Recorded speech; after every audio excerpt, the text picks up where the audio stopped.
What's up, listeners? It's Andrea. Today, we discover that Wesley isn't perfect.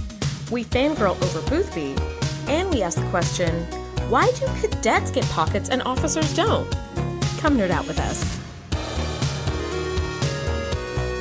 Welcome to the TNG Podcast, the number one place in the Alpha Quadrant to geek out about all things Star Trek: The Next Generation. I'm your co-host, Shereese.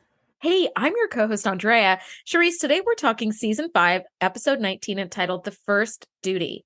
This episode was written by Ronald D. Moore and Naren Shankar, and it was directed by Paul Lynch.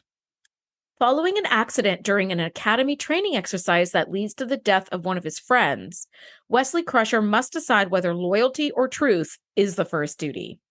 Bum, bum, bum. Yes, bum, bum, bum, indeed. What are your initial thoughts on this episode? You know, I didn't really remember what all happened in this episode, but I just remembered this one being really good, really intense, and really sad. But I didn't remember any of the nuances. Like, I didn't really remember the character, I didn't really remember the context. I remember that there was an accident. I remember that Wesley had to stand up for the right thing. And what I remember the most about this episode when I watched it as a kid was being so excited to see Wesley Crusher again. Like, I remember being like, oh my gosh, he's coming back. Oh my gosh, we're going to Starfleet Academy. Oh my gosh, we're going to see his beautiful face. Like, that's what I mostly remember. And looking back on this episode, I know this is the episode where Robert Duncan McNeil, who goes on to play Tom Paris in Voyager, first comes onto the show. And every time I think of this episode, I think, oh, it's Tom Paris, even though this is like long before there was such a thing as Tom Paris. What about you? What were your initial thoughts? I mean, my initial thoughts were really similar to yours. Like, this was kind of a fun, like, one-off episode. Like, we're not in space. We're not tackling, there's no aliens, cosmic really. strings. There's no aliens. Wars. There's no diplomatic mission. It's a very, very different kind of show. And Ronald D. Moore actually had a really hard time pitching this to the showrunner, who was like, this is a science fiction show. We're in space. And I think that this episode really beautifully illustrates that you can have a science fiction show and never leave the planet. Like, it can still be science fiction. What makes it science fiction is not aliens. It's that it's like future technology and it's just part of a regular kind of life and all this stuff. I remember this episode being memorable to me because the Culver Starburst cover up and Wesley, and we get to see Starfleet Academy for the first time, really. But like, it wasn't one of my absolute favorite episodes, especially coming off of like Cause and Effect last week, that I was like, dear God, like, it really doesn't get any better than this, but it is still a really fun watch. I don't dislike this episode at all. I don't love it as much as Cause and Effect, but I mean, it was Cause and Effect. Come on. It was like the best episode of ever, but like, still such a good watch and such a great episode. And like, we get to finally meet Boothby after hearing about him like several times. I'm like, we're meeting the man. We get to see Tom Paris, lightly haze, Wesley Crusher. Like, life is good. It's a great episode. I don't know if I would refer to this episode as fun. It's like extremely heart-wrenching for me to watch. I'm just like, oh, like, I just feel peer pressure. I just feel like I'm so glad I'm not a preteen anymore. I mean, granted, these people are supposed to be like college age. I don't remember experiencing peer pressure at this level when I was in college because I was already an adult, and I was like, please, like, we're done. We're completely done with that whole phase of life. But I do remember being peer pressured in like middle school and in high school.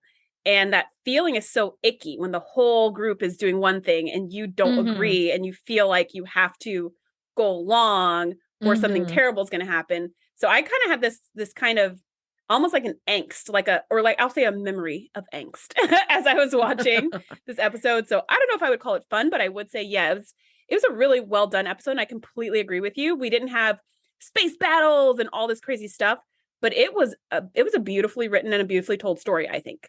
It really, really was.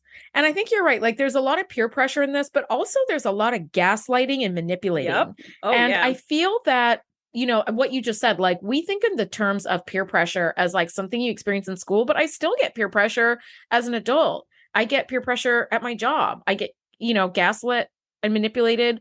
And I'm like, wait a minute. Right. And I think a lot of times I'm like, I should be too old for this. I should be like, just say no, right? But it's like, that's the thing about gaslight and manipulation. It's that it's subtle and it really like preys on your soft targets, right? And gets you to agree to do things that later on you're like, why the F did I agree to this? This is so stupid. Like, this is totally wrong, right? And I love that it was really done in such a cool way in this episode.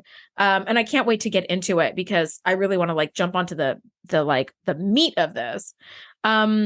The Enterprise is on its way to Earth for Picard to give the commencement speech at Starfleet Academy, and it's going to be super nice to see Wesley Crusher again. And like, I don't know about you, but I love seeing that kind of opening shot on the bridge, some super friendly, like nostalgic chit chat between like Riker and Picard and like, you know, Troy, I think possibly if she's even in this episode. Yeah, she was sitting there. About like, you know, what it was like to get called to the principal's office. You know, Riker's like, you in trouble. He's like, oh, you know, there was a time I was a rogue escape. Blah, blah, blah. Like, I think that's like very sweet. I feel like this is what the missions are like between like the intense parts. Like, we'll be at such and such planet in 14 hours. So we're just on standby until then. So people are just doing their duty. And also like you're sitting on the bridge without battles or major decisions to be made. Like, what do? You just sit around and you have that kind of chat. Like, you build bonds. I love that. Yeah, it's like a very sweet slice of life moment with them. And then we get this call from Admiral Brand, and Picard's like, great, like put it on the view screen. Let's see what's going on with the old Admiral. Yeah. And Worf's like, she wants it to be a secret meeting. And Picard's like, okay. So he goes into the ready room and then he's like, hey, Admiral, what's going on? You know, it's still kind of cheery. Yeah. And then Admiral Brand, she looks extremely serious. And she says, I want to reach out to you because I know you're very close to the Crusher family. There's been a serious accident. And you're like, what? Yep. And then it cuts commercial break. Yes. Again. That was a good one. That was a good spot to cut. Last week's was by far more intense, but this one was a good one because Admiral Brand says, I wanted to speak with you in private because I know you're close personal friends with the Crusher family. And if you didn't notice it, and listeners, if you didn't happen to catch this, go back and watch this moment. Picard's face sort of falls and tenses in such rapid succession. I was like, oh my God, Patrick Stewart, can you be any more masterful in your craft? I mean, it was just like the most perfect and realistic, like, wait, what? You know, kind of look on his face. And she goes, there's been a serious accident. And then it's commercial. And I was like, oh, fuck, you know, because I'm like, Wesley's been killed or like horribly maimed. I mean, what else could it be besides Wesley was killed? Like, that's all it could be. And then when it's like, when we find out a few minutes later, Picard goes to tell Beverly what the Admiral just told him. So he's the one delivering the news. And basically, he tells her that there were 5 ships. They all collided. They were all destroyed. But 4 out of the 5 of the students were able to beam out safely, including Wesley. 1 tragically died, but Wesley has a lot of burns and has some like kind of physical therapy stuff he has to do. But he's fine. Nothing broken, nothing missing. He's totally fine. So I kind of wanted the Admiral to start with that because, you know, to be like, there's been a terrible accident. And yet I feel like that level of news was for the parent of the child who died. Like that level of like, you need to know this is like, oh my gosh, my whole world's going to change. But to tell me my kid was in a terrible accident and they're totally fine. They've got some burns, but we can just like scan that and, you know, fix that up in sick bay in like 3 hours. I mean, they could do heart surgery in 3 hours. I'm sure they could fix up some burnt skin, you know, like I would not want it delivered that way. That felt way too big, way too scary. Thankfully though, we find out that Wesley is just fine, but now it totally changes their tone of celebratory getting together and commencement and all of that. Cause now it's like in light of this huge tragedy and you just see Beverly, the way she takes the news is she's just so numb. She goes right into professional mode. Yeah, he's allergic to this or that. I'd better send down his medical records. I'm sure they already have them, but you can't be too careful. She's just totally numb, turns off all her feelings, and she goes into professional mode, something she can control. You know, you and I, Andrea, were just talking about this before we hit record, that sometimes when we feel out of control in really scary situations, we focus on the things we can control. Yes. And so she's like, I can't even deal with the thought that I almost lost my son. So I'm going to focus on my medical practice, which is a thing I know very well. Exactly. I wrote this. It's her security blanket. You know, she is absolutely she's absolutely in doctor mode. And I love that, you know, Picard knows her so well. He's like, Beverly, he's fine. She goes, I know he's fine. I was like, ooh, okay. Yeah, she does it in the most like, I don't know way, right? She's like, I know, it's fine. Everything's fine. Yes. Whenever somebody who is clearly not okay goes, I'm fine. I'm like, oof. That for me is an immediate cringe because I'm like, I don't think you're definitely not fooling me. Are you trying to fool yourself? And that's what I think Beverly's trying to do, where she's like, I'm fine. Doctor mode. I'm going to send the complete list of his medications to Starfleet Academy. And we're just going to, doctor this away. And I like that Picard is able to kind of cut through that to be like, Beverly, he's fine and he's going to be fine. But it was really scary because you came so close to losing him and you didn't even know, which is really terrifying. And at the Academy of all places. Not when he's been shipped off into deep space on some Enterprise-like ship that's encountering the Borg every other day. This is at the Academy. This is like he's supposed to be safe there. Yeah. It reminded me actually of something that happened to my younger brother. He was in a really, really horrible car accident, and he ended up getting out of the car completely, like not even a scratch on him. And the car was completely totaled. Like the axle was ripped off and was found on the other side of the road, like over a barrier. Like it was just a simple accident, but like he was going really fast. And so he like spun out and hit a wall like 8 times, like in this little compact. It was very terrifying. Right. I actually was like away. And when I came home the next morning, I heard him talking to my older sister and he was using words like accident and car totaled. And I was kind of coming out of sleep and I'm like, what are they talking about? And I wake up and I was like, dude, what's going on? And he's like, I was in an accident. I totaled my car last night. And I was like, no, you didn't. And he's like, go look in the garage. And I went and the car was not in the garage. So I had to go with my mom to the, where they like tow totaled cars like into the lot to take pictures for insurance. And when I saw the car and like the driver's seat was like ripped sideways and somehow he came out of it like not a scratch on him. Wow. That's when I broke down because it felt like this Beverly thing where it's like my brother could have died and I didn't even know. And even though I had seen him in the morning and I was like, what are you guys talking about? Still like scary. It's still scary because it was like my younger brother, who I love very much and I'm extremely protective over, was in this car and I didn't even know. Right. So it felt like I really felt for Beverly in that where it's like, you're like learning of the danger after the danger has passed and your loved one is fine, but it's still it hits you just the same. Yeah, it really does. And I remember breaking down into like hysteria when I saw the car, even though like I knew my brother was at home and he was fine. And that's surprisingly something we don't see Beverly do, but I'm going to take it on faith that she absolutely does. The second Picard walks out of her quarters or sick bay or wherever they were talking at. Yeah. Because how could she not? Right. At some point, that doctor's mask is going to fall and she's just going to lose it, which is completely appropriate in this scenario. I would hope that she would, because she can be a little too like professional, composed professional. Yes. Right. Where I'm like, you're still a mom and you're still a human and you're still a parent. Like that at some point, Anyway, so it turns out that the flight squadron was practicing a formation when one of the ships collided and it caused like a domino effect and like they all exploded. And 4 out of the 5 were able to use their emergency transport to get them out safely, but one was not able to get out in time and he died as a result. And Admiral Brand is like, an investigation is going to start immediately to discover what happened, which is like, yep, that's exactly what's supposed to happen.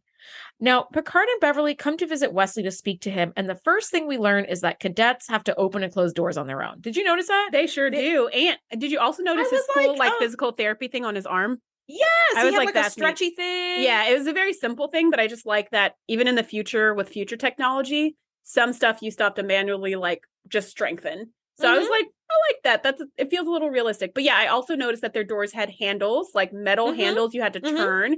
I also noticed their doors had no locks, similar to the Enterprise. So it's like some things never change. But I did see, I was like, that's so funny that you guys have like doors. Why wouldn't Starfleet Academy have like the regular Star Trek doors? I think they haven't earned those doors. Oh, you have maybe. to earn those starship doors. You have to earn your starship doors?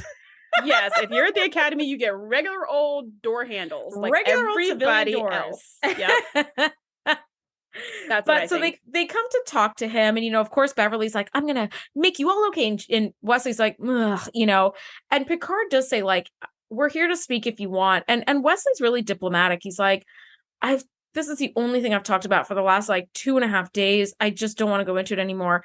And Picard is like the picture of composure. He's like, I'm sure that you feel that way. I'm simply saying that the offer is there should you want to speak. Like, Picard is Picard, but Wesley has earned a solid place in Picard's heart. And I love it. And I think he should have probably earned that solid place in Picard's heart because he saved the ship like 50,000 times. But but we don't even talk about that. Eventually, we don't talk about it like we don't talk about Bruno. We're going to pretend like we were all besties from start to end. And at this point, Farpoint Station, since Farpoint, exactly. Since he said, "Why is there a child on my bridge?" Yeah. Since that moment, we've been best friends. I do like how it's kind of like mom and dad coming to see how he's doing, right? And we all know that Picard is a father figure to Wesley, and I did really appreciate how he said that, and how Wesley set that boundary as well, as just saying, "I really don't want to talk about it. I just don't. I can't. I'm so drained," and you could just see it in him. All the bubbly, happy, grinny face that we're used to seeing with Wesley Crusher is just gone. And about 10 seconds later, his squad leader, Nicholas Locarno, comes to the door, and he immediately ushers both Picard and Beverly back out of the room. Yeah, they spent all of I need to 3 minutes privately. Yeah. I need to speak privately. Can you please excuse us? And they're like, okay. And Beverly's like, I'll come back with soup. Whatever. She kind of like gives him a little kiss and a hypo spray. Exactly. Soup and a hypo spray and maybe a good book. I love you, son. And Picard's like, Wes, later. And I just thought like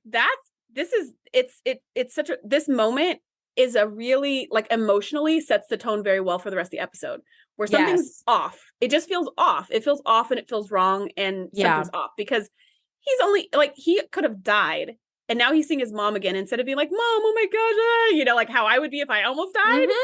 He's just like, oh, I got to talk to my squadron leader in private. So you guys have to go. So you're like, okay. Yeah. I mean, they're not thinking it's suspicious, because why would they? And plus a near-death experience, you're going to be acting a little different. Yeah. You're in a weird headspace, but it did seem like, when he said like, do you mind if I have a moment to speak with Nicholas alone? Picard does the thing that a parent would do and like looks at Beverly like, this also seem weird to you? It seems weird. Yeah. Okay. All right, let's go. So they leave. And Locarno cryptically says like, everything will be all right as long as we stick together. And there's this like suspenseful music, and it's like, okay, so something is obviously wrong. Can't wait to see what this is. And then, Shereese, we finally get to meet famously cantankerous old groundskeeper of Starfleet Academy, Boothby. It's Boothby. Dun, dun. It is like, it's like the happiest. It's not a bum bum bum. It's a dun dun duh. Apparently, it's different. It's the opposite. This one's like a happy celebration, not like a shocking, bad thing.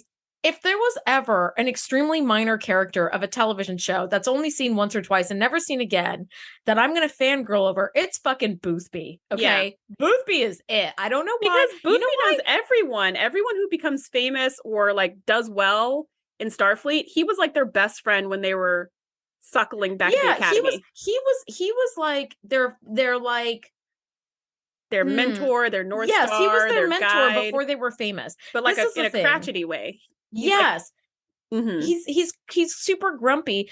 I think the reason I love Boothby so much is because I love Picard so much, and Picard holds Boothby in such high esteem. So any friend of Picard is a friend of mine, in my opinion. Right? So Picard, that's why me and Guinan are besties. That's why. Yes. Any friend of Picard's is a friend of mine. And you know what? Boothby actually, I agree. I think this is one of those kind of similar to like Mott or like Nurse Agawa. It's one of those characters that feels like they've been in the show since the beginning of the show. That's what good writing is. Yeah. We've never seen this dude before. We've never seen it. But when you see him, you're like, yep, that's Boothby. Like you say Boothby, I picture his face. And he was only in, I think, this episode, maybe another in TNG. Then they bring him back in Voyager, actually. They have this like simulation of the Academy. For like 2 episodes. Yeah. And Boothby's there. And you're like, oh my gosh, it's the Boothby. Like, because of course he was there when Janeway was at the Academy, when Chakotay was at the Academy, of course he was there. Like, what a cool character. So we finally get to see him, and he looks exactly how you think he would. Yeah, no, I mean, it's so lovely to see him. Now, Boothby was played by an actor named Ray Walston, who was very famous at the time for being a lead on a show called My Favorite Martian. I was going to say, that guy kind of reminds me of that guy from that Martian show, but I never saw that show. I just remember talking about it in our sci-fi club. I'm going to post a bonus picture this weekend of Ray Walston in My Favorite Martian because it's super cute. It's so early sci-fi. It's just Ray Walston with like little silver antennas. That's very obviously just like a headband on his head. And like he's dressed in like regular clothes, and it's like, oh, look at you, Boothby.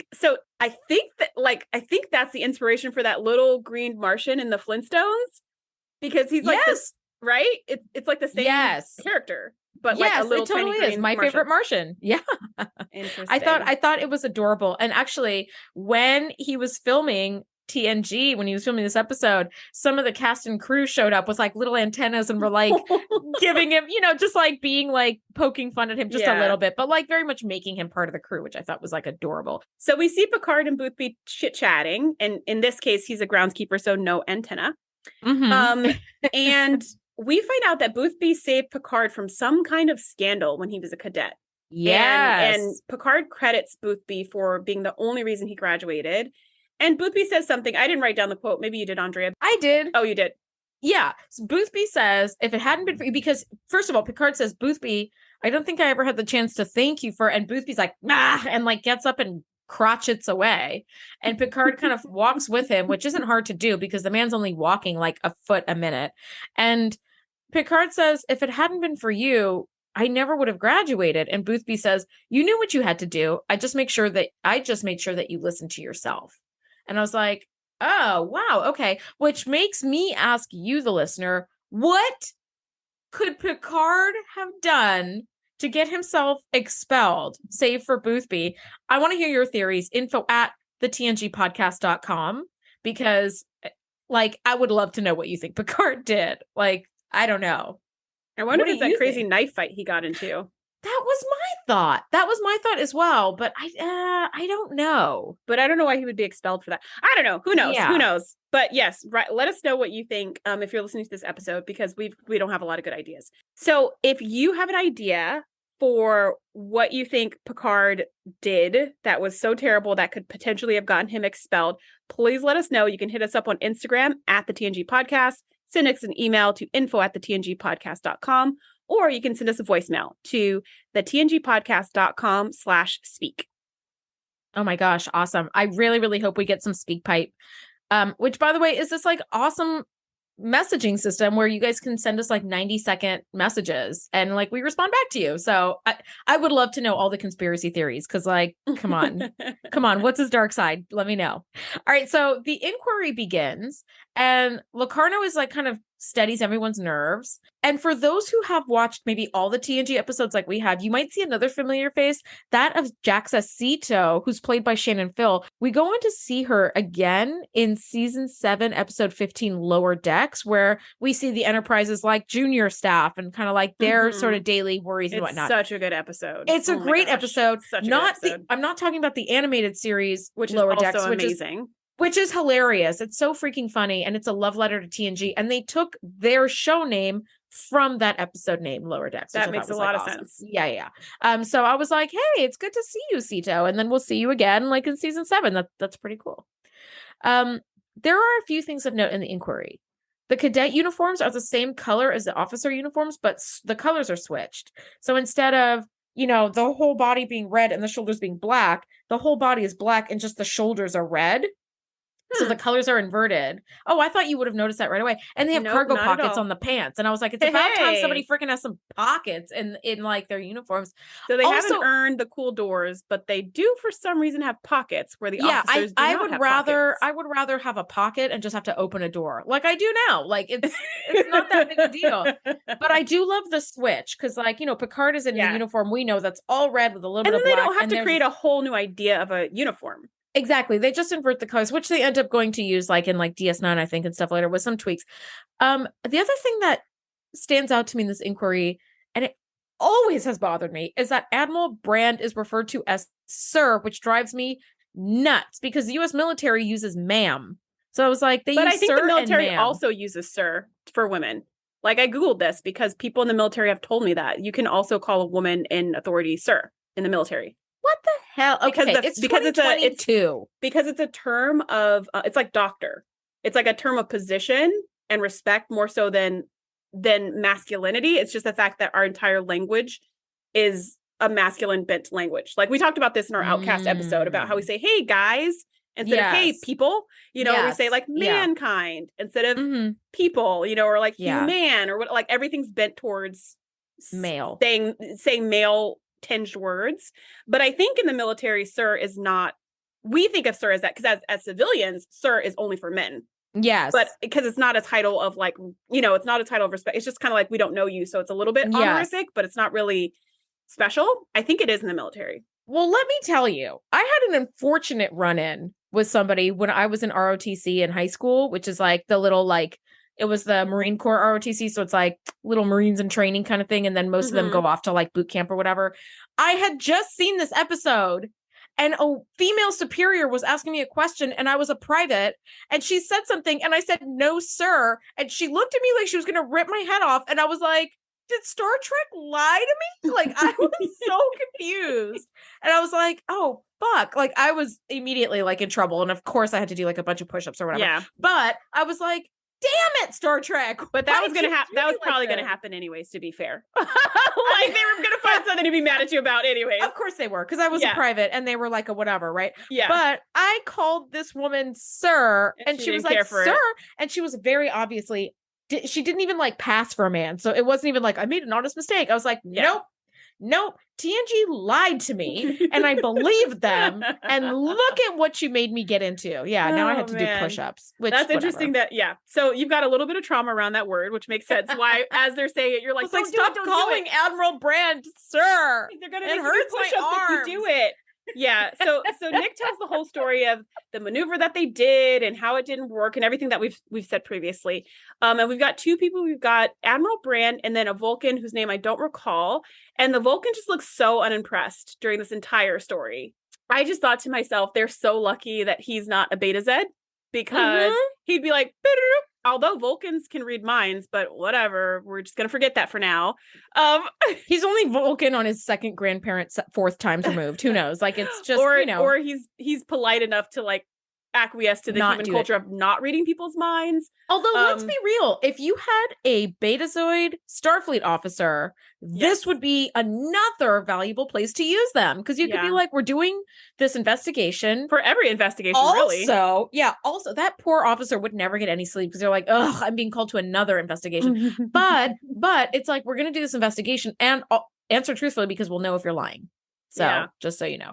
But the whole point of this episode is that we shouldn't need a human lie detector because if you are in training to be in Starfleet, we expect that you tell the truth. Yep. Like we shouldn't even need we shouldn't need to read your mind. We shouldn't need to check the facts. Like we fully expect you to all tell the truth at all times, which I really appreciate. I am not a fan of hand-holding grown freaking people. Like they should, I agree with this. I agree with this whole philosophy of we shouldn't have to do all this stuff to go behind you.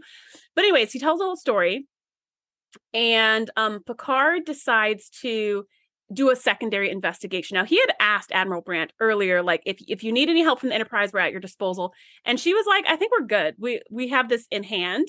But at this point he steps in, not because they need help, but because as he tells Geordi and Data, Wesley's one of ours. You know, he just wants I love that line. Do something so and just be a part of this.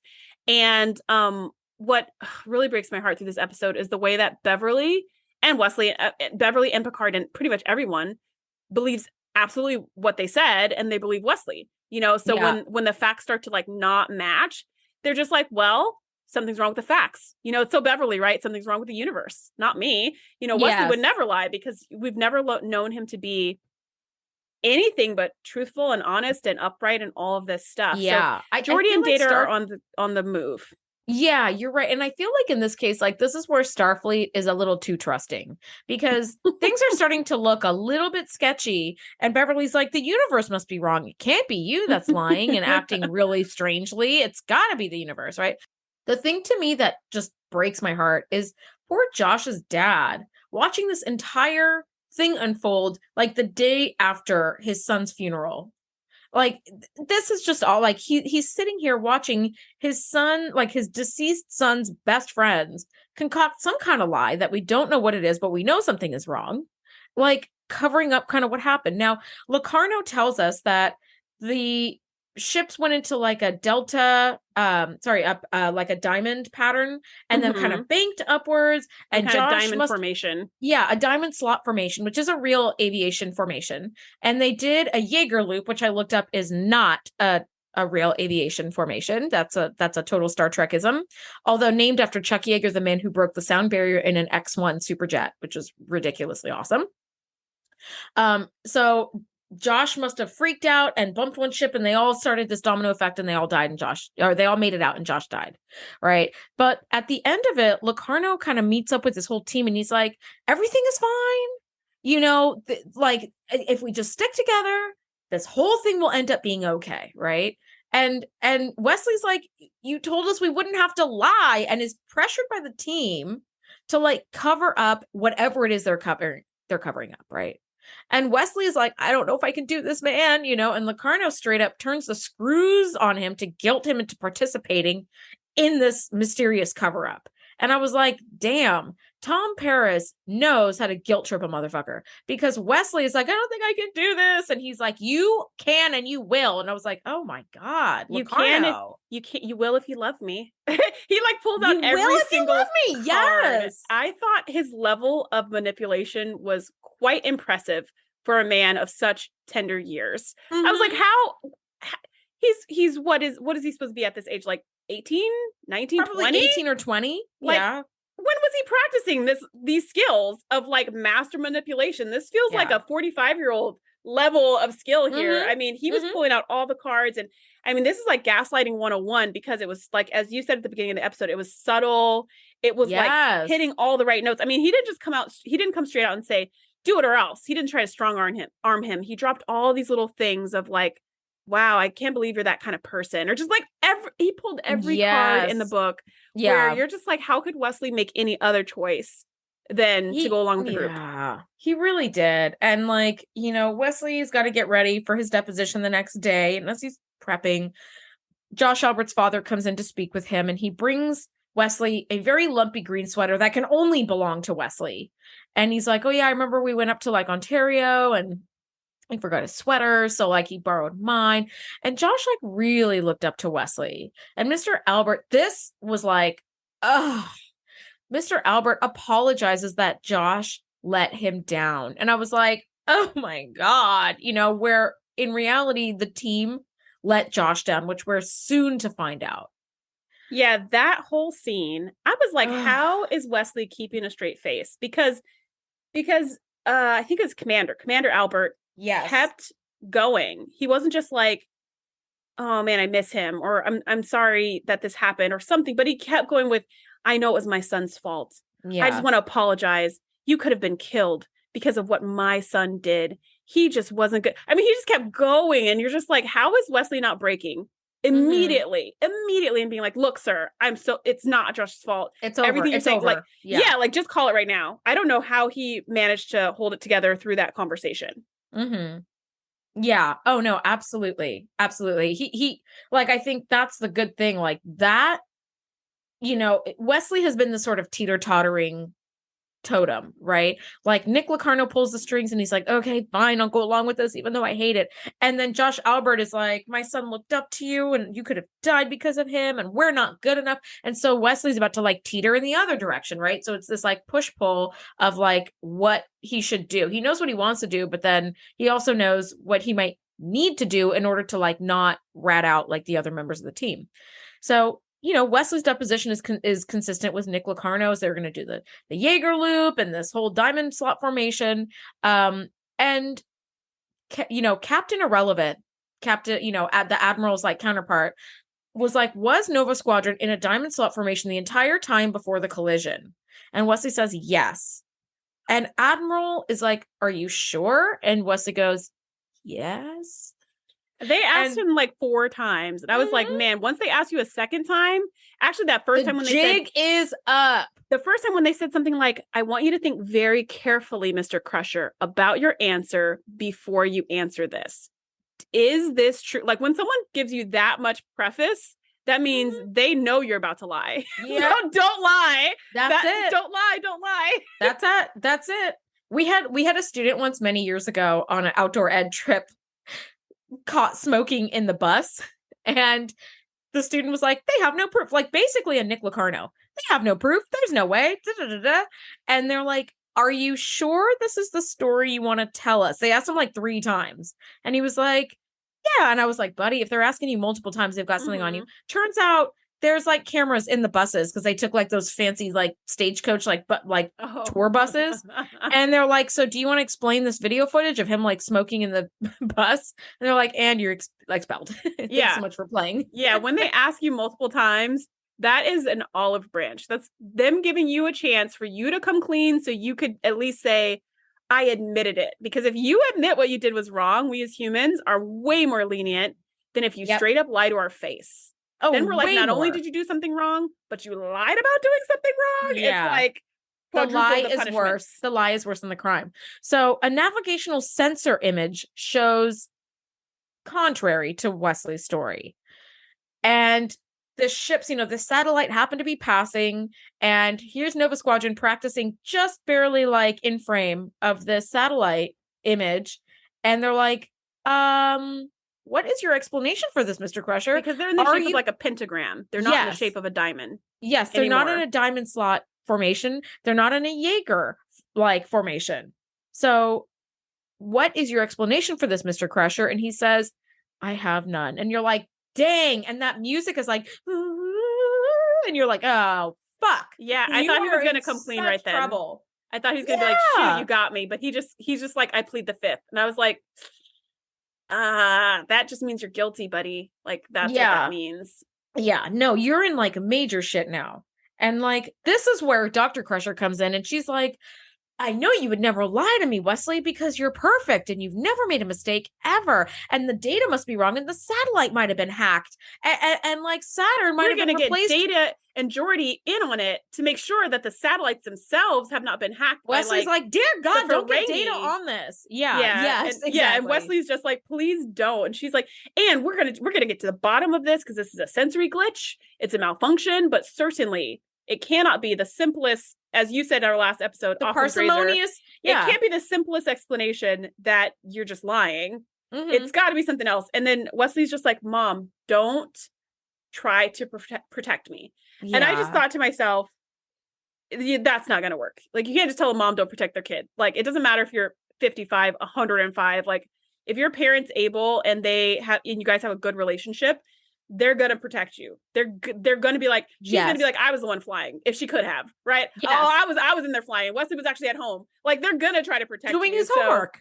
Yeah. So Wesley, maybe just tell the truth instead of trying to like beg your mom to let you face dire consequences. And she also said like, I mean, you wouldn't ruin your career, would you? Of course not. You've been working at this since you were 4, right? You've been working on the bridge forever. You've been like wanting to join Starfleet.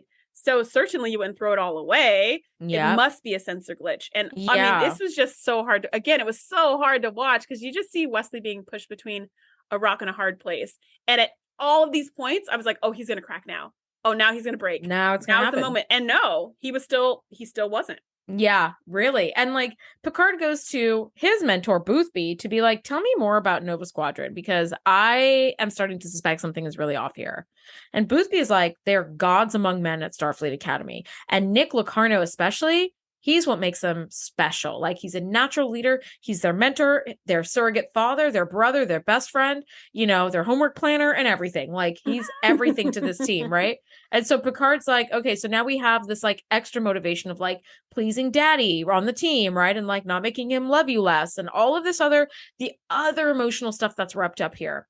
Meanwhile, Geordi and Data were like, okay, this is what we were able to figure out. We've run like 53 simulations. And their version of the story just can't be true. It can't be. Something is wrong. So we know the collision happened 4 seconds after the Jaeger loop had been completed, but we don't have enough information to make a picture of those 4 seconds. What they did find was that Wesley opened his coolant interlock just before starting whatever that pentagram maneuver was. And they remark that it's very dangerous to do so. It's the first step in purging the plasma exhaust, obviously. And so the heat of the heat of the engine, it's so dangerous. It's only done when the ship is like in dry dock, because the heat of the engine will probably ignite the plasma. And Picard is like, ignite the plasma. Like, he knows. And we're like, yes. Finally, somebody knows what happened, so they can explain it to us. Exactly. We don't know what happened. And this is one of those moments where it's like teenagers, and preteens forget that their parents were kids once. This is that moment where it's like, no, I know exactly what you're doing because I've done that a million times. I did that to make you. Like, I've done this. Everything you could think of, like, I've done it already. That's what it felt like to me, where he was like, I know exactly what this is, because he was a cadet at the academy, and for whatever reason, this stirred his memory more so than anyone else, who every single person on the ship has been in the academy. But Picard's the one who put the pieces together. And his first action was not to like blow the whistle, but was to call Wesley in privately and try to get the truth out of him. Yeah. So he calls Wesley into the ready room and basically breaks everything down for him. He's like, so Wesley, what is this maneuver? Like, what is this? And Wesley's like, it's the Colvard starburst maneuver. And Picard's like busted. Yeah. And Picard's like, so here's what I think happened. Well, actually, first he tells him that this is a very dangerous maneuver. And it hasn't been attempted at the Academy for over 100 years. Do you know why that is, Wesley? And he's like, because somebody died in a training accident. Yes. All 5 of the people in this maneuver died. All 5 of them. This is so dangerous that it has been banned in Starfleet. And I think that you guys decided to do it, and it was Nick's bright idea, because this would be the most spectacular bit of flying that anyone has seen in 100 years, and Nick wanted to go out with a bang for commencement. So he convinced you all to do it. You guys were not ready, and poor Josh Albert paid the price. And he's like, so what do you have to say to that, Wesley? And Wesley's like, I plead the fifth. Like, again, he says nothing. And you're just like, well, that worked for you in court. That is not going to work in this ready room. Picard gets all up in his face. And it's just like, how dare you? I mean, he just goes off. And I was like, that is really appropriate. Okay, so many things are great about the scene. That the father figure is not letting him be a coward at all. He's not letting him get away with this I plead the fifth nonsense. He's like, you come clean right now. He's like, you choose not to answer. Yeah. What the F is that's that? Not an option. No. It's not even remotely an option. I also love that he does this in private. He doesn't ream him in front of anybody else. He doesn't blow the whistle. He doesn't even tell his mom. In private, he's treating him like a peer. He's giving him the chance to come clean. He even tells him everything that he did. This is so Sherlock Holmes. I'll tell you what happened, and you just give me a nod, you know? And he's still refusing to come clean. He's still trying to protect his squadron and really honor what his agreement with Nick of like not saying anything and sticking to the plan. Yep. And then Picard gives this really beautiful impassioned speech, which I'm sure you have. These moments that we share with you guys straight from the show, it's because we just can't do it justice, because Picard gives him the swift kick in the ass that he needs to finally do the right thing. The first duty of every Starfleet officer is to the truth, whether it's scientific truth or historical truth or personal truth. It is the guiding principle on which Starfleet is based. Now, if you can't find it within yourself to stand up and tell the truth about what happened, you don't deserve to wear that uniform. I'm going to make this simple for you, Mr. Crusher. Either you come forward and tell Admiral Brand what really took place, or I will. Captain. Dismissed.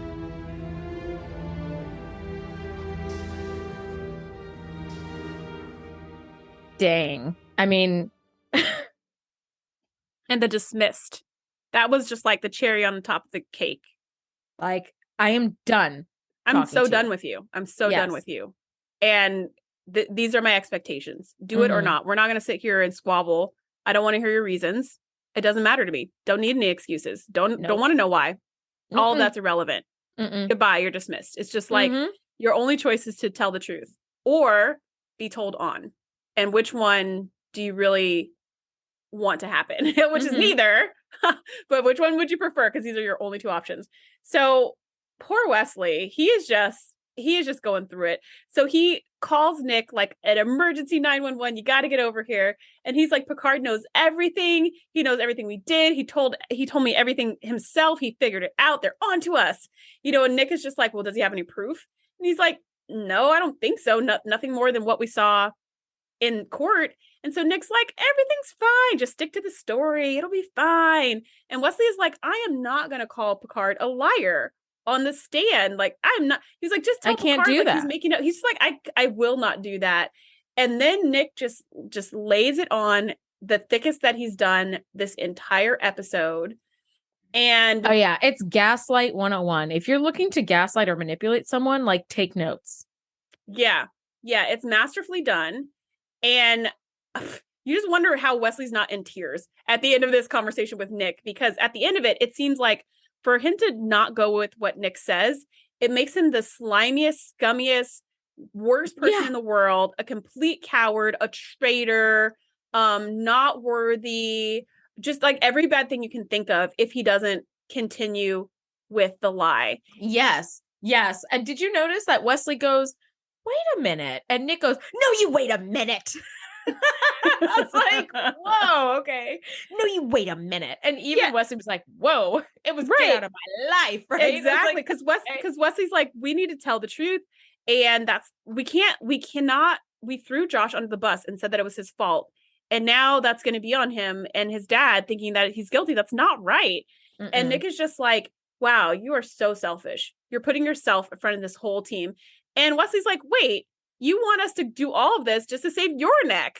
It's really about you. And Nick's like, it's not about me. It's about the team. It's always been about the team. And you're just like, has it though? I don't. Yeah. Because Nick says it feels a little Yui. After he does the, no, you wait a minute, like, CSI moment, Nick goes, if you can't keep quiet, just resign your appointment at the academy and walk away. Don't make us pay for your guilty conscience. And I was like, make us pay? What? This is manipulation 101. You do something so incredibly fucked up, and somebody goes, I have a real problem with what you're doing. And they go, well, don't make us pay because you're having second doubts. It's like, wait a second. Somebody died. At least we know of one man who lost his child. He could be married. There could be a mother who lost her son. Like, people are grieving the loss of somebody, and you just want to save your neck. And by your neck, it could be the team's neck, the team's reputation, and all that. Like, all of that is tied into Nick Locarno. And it's like, you are such a slimy piece of trash. And that's when I feel like that's the moment where Wesley's shell starts to crack. That moment when he says, wait a minute, you would ask me to do that, to give up my career, something I've worked my whole life for, something you know how important this is to me. Yeah. And you would just ask me to give it away like it's nothing just to save you.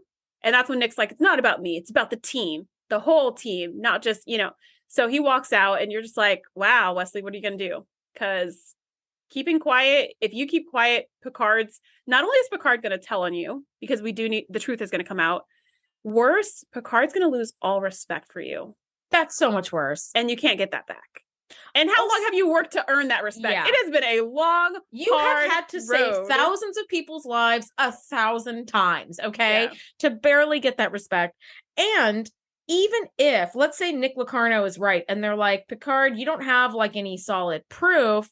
So, there's already a shadow of doubt cast over all of their testimonies. Yeah. Everybody's already feeling pretty sus about what they're saying. And Picard is like, I'll tell you what I think is going on. And Admiral Bates has been around the block. This ain't her first rodeo, girl. She knows good and well what a Culvered starburst is. Mm-hmm. She knows. With that imaging and the whole thing about, the coolant interlock, like, she would piece those two things together too. It's not like Picard. Yeah. Picard is not one of those people. He didn't make it up. Putting a sign on the street corner saying the world is ending. It's like, he's not just some random, like, crazy person. Like, he has a reputation, and he has no reason to throw Wesley under the bus if Wesley's about to get off scot-free. Yes. Like, Nick Locarno needs to think this shit through. And Wesley doesn't know that Picard has the data about the interlux, whatever thing being open. He doesn't know that he has that. He doesn't know that he does have proof. The coolant interlock. Yep. He doesn't even know that. So, of course, Picard can show his proof. And Admiral Brand knows about that maneuver just as much as Picard does. And so does the Captain Irrelevant Vulcan, knows all about it, because they work at Starfleet. They know the history of the institution, especially things like that, something that's been banned because it's so dangerous. Mm-hmm. So yeah, it would have come out. They would have believed Picard for sure. They did have more than enough evidence. They all would have been expelled. But worse, All of Picard would them. never want to see Wesley again. Never. Or would never be able to look him in the eye, you know? Yep. It just, and like the loss of that is, but he didn't want to lose that same feeling with Nick and the rest of his team. Yeah. Yeah. Right. So he's just really between a rock and a hard place. I've experienced a good amount of gaslighting in my life because I am a people pleaser, and it doesn't sound like it on the podcast. I sound like an asshole, but I'm really not. Like, I'm not really. This is just a way for me to be sarcastic and snippy and stuff, but I am actually a very sweet person. But when you're in that moment, you think that that's all that matters. And it's hard for you to see outside the situation where you're like, okay, I'm not gonna like rat out my team, but you're not thinking bigger than that. He's not thinking in the future how like I'll never be able to even so much as visit the Enterprise again because everyone will know what I've done. That's been my only home for years. Like I will lose my father figure in Picard for a person who would rather I destroy my career than the truth come out. Like, and I mean, a person who's not going to be there 3 years from now. Yeah, like Nick Lacroix is not going to be in your life next year. He's about to graduate. He's not going to be in your life, and then you will have lost Picard in exchange for Nick, and you won't have Nick. Yes. And it's, I mean, I've been in that position where like I had a super toxic boss like 20 years ago that I was so afraid to quit that job because they kind of were like so domineering and so toxic and they were in everybody's business all the time. So when it came time for me to like write my letter of resignation, because I had gotten a different job, I was like genuinely kind of afraid to give it to this woman because I was like, she's so nasty. She's going to make life a living hell for me for the next 2 weeks and da-da-da-da. And like, it really wasn't as bad as I thought it would be. But I remember just like dreading giving that letter of resignation because I was like, she's going to make my life a living hell for the next 2 weeks. And that's going to be so awful to have to deal with. It's been however many decades. I never saw that woman again. And when I look back, I'm like, why was I afraid of this tiny little person who has no impact on my life on the great picture of things, you know, like on the greater scheme.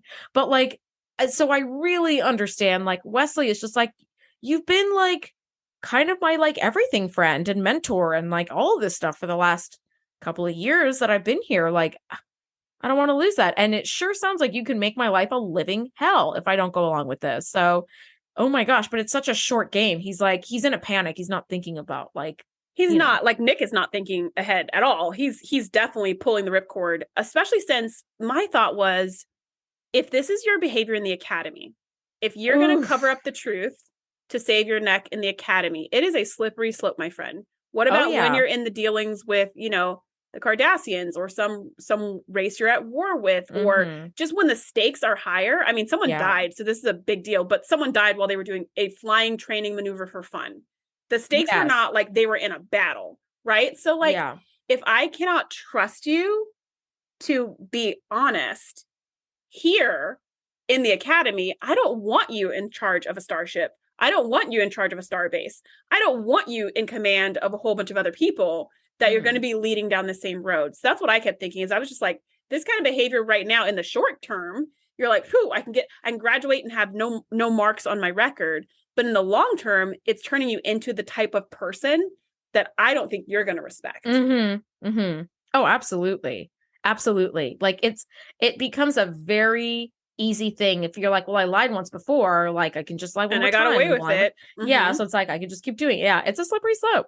Admiral Brand concludes the investigation and is saying like, I'm suspicious of your testimony, but without further proof, I have no choice but to like close this investigation up. And she rings her little bell, which by the way, I love a lot more than that gavel. Like how gavel is like a bang bang. This was like bing bing. Even when she was angry, she's like, court is adjourned. Ding. Like it's just the sweetest little it's sound. It's a very calm, lovely sound. Yeah. I was like, can I get that bell for like a yoga session? That sounds lovely. Although I would feel the heat of her judgment behind it though too. But Wesley is like, I can't take it. And he stands up and finally does the right thing. He spills all of the beans. His whole team is like, damn, like, yeah. And he apologizes to Josh's dad, which I really appreciate. He turns to him and says, it wasn't Josh's fault. Like, we pushed him. Here's what happened. They tried to do the Culvert Starburst. He had said repeatedly he wasn't ready. He was freaking out about it. So he did panic during the Culvert Starburst attempt. And like, that's what started the domino effect of collisions. And that was what set off this whole, like, the death spiral for him, right? So Picard is like, thank God, there's a palpable sense of relief on Picard's face where it's like, thank God I don't have to do this very ugly thing I didn't want to do, but was fully prepared to do. But I'm glad I don't have to, and the whole team is like, oh, fuck. Especially Nick, right? Nick is just like putting his head in his hands. And then Admiral Brand is like, Mr. Locarno, you were the squadron leader. Do you have something to say about this? And he's just like, no, sir, nothing to add. And you're like, this is your this is your time to be like, all right, like to come clean in front of everybody. It's too late. Like the cat's out of the bag. This is the time to be like, all right, yes, everything Wesley said was true. It was all my fault. I pushed them into it. Like, this was your time to fall on your sword. This moment right here publicly in front of everyone, like you said you would. So that's what I was waiting for. But he just goes, I have nothing to add, and sits back down. And I was like, oh, dang, what's going to happen after this? Like, what's going to happen to these people? Yep, absolutely. Well, we find out what happens because, later we find Wesley sitting outside completely like, oh God, and Picard comes up to him and says, Locarno made like a last second impassioned plea to save the rest of the team.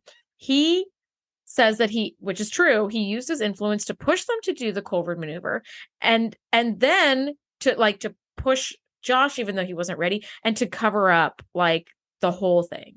So he was expelled and everyone else on the squadron's reputation is in shambles. Wesley's academic credits for the past year have been erased. He won't get to advance with his class. But what's worse, everyone now knows what he did.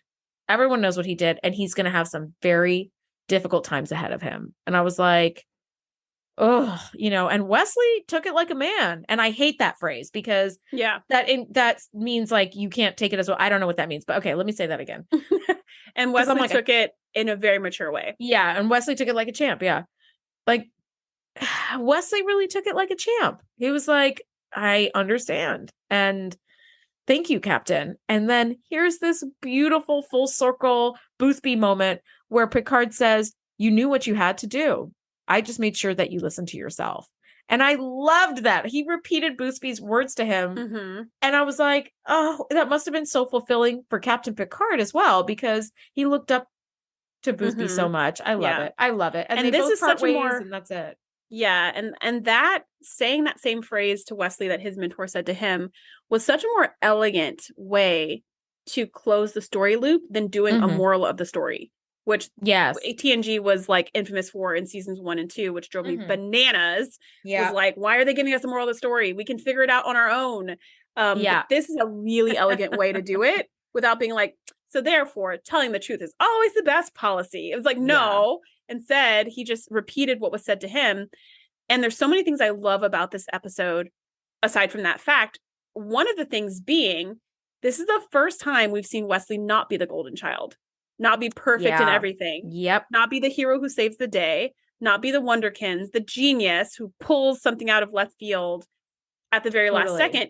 He is just a totally normal human who got in a bad situation and made a really big mistake.